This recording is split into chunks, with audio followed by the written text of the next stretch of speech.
everybody, it's Jeanette from Humans Honoring Horses. Recently I've had some people ask me about something that they could do to start riding their horse in a neck rope. Well, today I'm going to offer you a little tip to help you headed in that direction. All you need is a rope halter and your horse and a saddle and a bridle. All right, let's get started.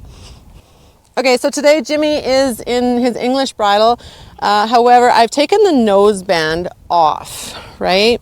So what I'm going to do is I'm going to put, good boy, this rope halter over top. The reason the rope halter, it works so well for this is because generally speaking, they're a little bit more generous in size and they offer a little bit of a different feel, right? Okay, so I've gone on ahead and put this rope halter over top of my bridle. And we want to make sure that it's seated on the bridge of his nose, not down here, not below the bit, not on the edge here where the bone ends. We want it on the bridge of his nose. And then we definitely don't want our reins all tangled up underneath there. So I'm just going to pop these out so that they're on the outside. So what we're going to do today is ride with both the halter and the bridle on. So there's quite a lot that goes into riding a horse bridleless. This is sort of one fun little challenge that doesn't require too much. You don't need a round pen, you don't need to do a bunch of liberty work. You can basically play around with your horse and what your horse and you already have accomplished and achieved together and what you guys know, and test that connection a little bit. Yeah, good boy. Okay, so I have my bridle on, I have my rope halter on over top. What I want to do next is I'm just going to put this long connected lead shank together here, tie it in a little knot.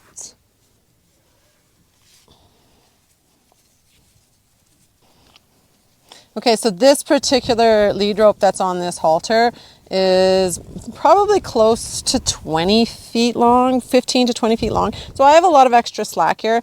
So I have made it a little bit longer than my reins. There we go, my rein is about there. Yeah. So if I need to shorten them up, what I'm gonna do is I'm just gonna tie a knot in them there. But I'm going to start with that length and see.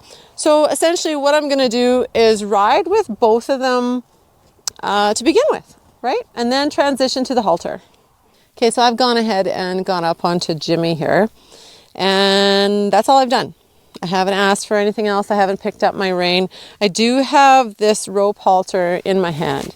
And I have never ridden Jimmy like this before. Horses that I start here at the farm all get ridden in a halter before they go into the bridle. But this guy I didn't start, and this is going to be new. Oh, I just noticed that one's over top of the other. Okay, so with Jimmy, I'm going to start just off the halter. I'm not going to bother touching the rein and see what kind of a response I get. Jimmy tends to be a little bit on the sensitive side, but he also can be very forward and nervous too. Okay, so I'm just going to take the rein or the weight of the rope in my hand and hold it in a very neutral position. Neutral is sort of here at the withers or just in front of the withers. More in front of the withers would be an allowing hand. Behind the withers would be a taking hand. All right, so let's add some leg and see what happens here.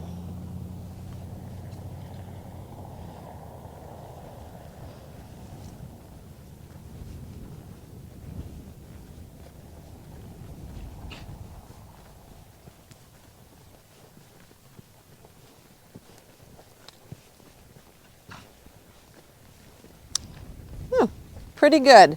I haven't really done anything. I'm just sitting up in my office here Let's see if we can get a whoa. So I'm just going to sit down, lift my hand up a little bit. Oh, and that was quite responsive. Yeah, good boy. Okay, so that was a really pleasant surprise. I had actually planned to ride off of the bridle first and then go off the halter, but he seemed to respond quite easily to the halter, and we must remember that riding is all about our seat in our legs and very little about our hand. So Jimmy, I've owned Jimmy for almost 4 years now, and when I ride him, or when we ride our horses, there's other things that are going on that influence the horse aside from just the bridle, right? So I'm going to walk off, my mind reading horse. I'm going to walk off again. I'm going to guide him around a circle with my eyes first and foremost. I'm going to look to where I'm going. I'm going to keep the connection with, that's going to hit him in the face. Yeeks. Jimmy and his head bob. Okay, and I'm going to practice another halt. Ooh. So combined with my hand, I also sat down and changed the angle of my pelvis, right? And I stopped riding. Okay, so then we're going to walk off again. So obviously in a halter, you don't have the same connection, right? So it's going to feel a little different. You're going to have a little bit less in your hand, and you're going to want to make sure that you've got a very allowing, sort of giving hand, and that the horse is taking you somewhere. Let's try a halt again. Whoo. Good boy. And let's try a turn on the forehand. Okay, right on. Yes, good boy. Yeah, good boy. So the direct rein really isn't clear, right? I'm still riding with two hands. But more so, I think Jimmy right now is more in tune with the other things that are going on. So the aids of my body, the rhythm, my seat. Yeah, good boy. And here's another halt. I'm going to sit up. Yeah, good boy. Yeah. Okay, so basically what the riding in the halter does is it kind of allows you to check in on those other details, right? So are you in fact riding independently from your hand, right? Are you connected to the horse's belly and the step and the footfall? Can you give the horse direction and intent with your eyes and where you're looking, like guide them that way? So there's other things that we really bring awareness to when we start riding and not concentrating on the head, right? So putting the halter on and playing with this is going to be a crucial step in transitioning to riding off of the neck rope, right? So to go on with Jimmy today, I would practice more stop and go, right? Making sure that you have the halt is super important and that they are going to come back to you. You need to feel confident in that before you go and take the bridle off, right? And then you could go on and I would work into other gaits, right? Your posting trot, your trot rhythm, your rise and sit is going to be huge in helping them stay connected and obedient to you. Okay, so I'm feeling kind of brave today, and I'm curious about how Jimmy's going to be in the trot. So let's go and do that. We've just tied that tail up because it was sort of like swinging and smacking him in the face, and I don't want to give that, have that bothering him. So I'm still not going to pick up my rein. I'm going to kind of keep it handy, sort of available in one hand here. And we'll find a little circle here. Whoopsie daisy. Oh, slow down, bud. Whoa. Get a little bit organized here so that The halter is a little bit more connected than the rein. The rein is going to be my backup.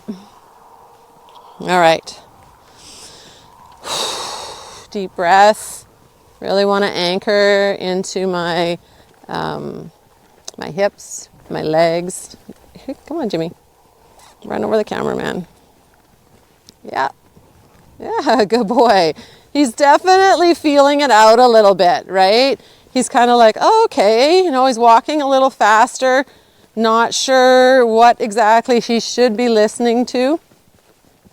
And I'm just really focusing on keeping my connection with the belly, slowing my mind down, taking some deep breaths, enjoying this actually kind of really free walk. Jimmy doesn't offer a free walk very often. So I'm thinking that this riding off the bridle, or sorry, riding off the halter will be a really positive step for Jimmy.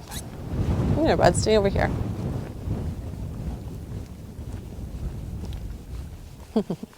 All right, let's see what kind of a trot we got. That was pretty obedient. Use my eyes to guide him.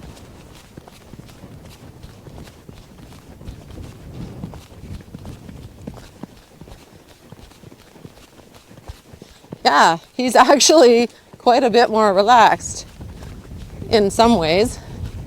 He's a little bit uncertain, but the speed, oh, I lost my balance there. That was my fault. Oh, yeah, you're fine. Yeah, that really messed him up. Okay, oh. So that little change in balance and the wobbliness of my position kind of was like, woo, like he didn't like that. Yeah, good boy. Good boy. Yeah, good boy. But he came back to me, which was cool. He didn't do the opposite. He could have taken off. Yeah, good boy. And I'm going to sit and halt. Good boy. And we're going to walk. And let's go the other direction. Here. Yeah, good boy. He is a little bit unsure. A little bit kind of like, what am I supposed to be doing? A little bit, never had this freedom maybe before. And I think on a lot of horses, this might be what you experience, right?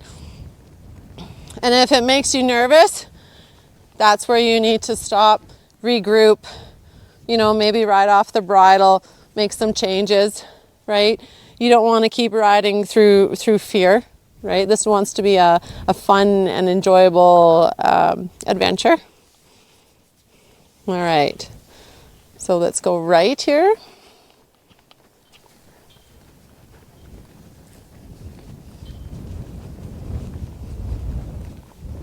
Oh, come here. Before I go into any more trot, I'm going to try a couple of more halts. And whoa. Yeah, good boy. Maybe even another turn on the forehand, just to keep him connected. Doesn't get, yeah, good boy. Good boy. Yeah, good boy. And we'll just do a little rocking and turn on the forehand the other direction. So inside leg, inside leg, inside leg. Good.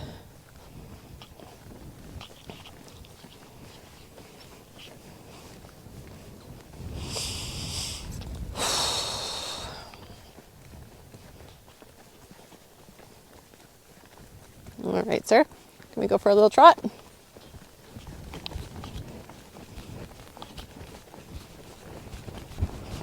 Yeah, good boy. Yeah, good. Very nice. And ooh. Okay, good. Yeah, really good. Okay, so you know what? Even if you never end up going further, this is such a great exercise in body awareness and yeah, your seat, how your seat affects your horse, some of your stability. how secure you are in the saddle without relying on your hands. All those other things we talked about, you know, our gaze, the rhythm, really is a testament to what riding really is, right? Yeah, good boy. So if you'd like to try riding off of a neck rope or doing some of that bridle-less work, I recommend this step. You know, go ahead, ride off of your rope halter, play around with your body awareness and some of that, and watch your horse's reaction, right? See if they speed up or slow down, or if they check out, or all the other things going on. Anyhow, go ahead, give it a try, have fun.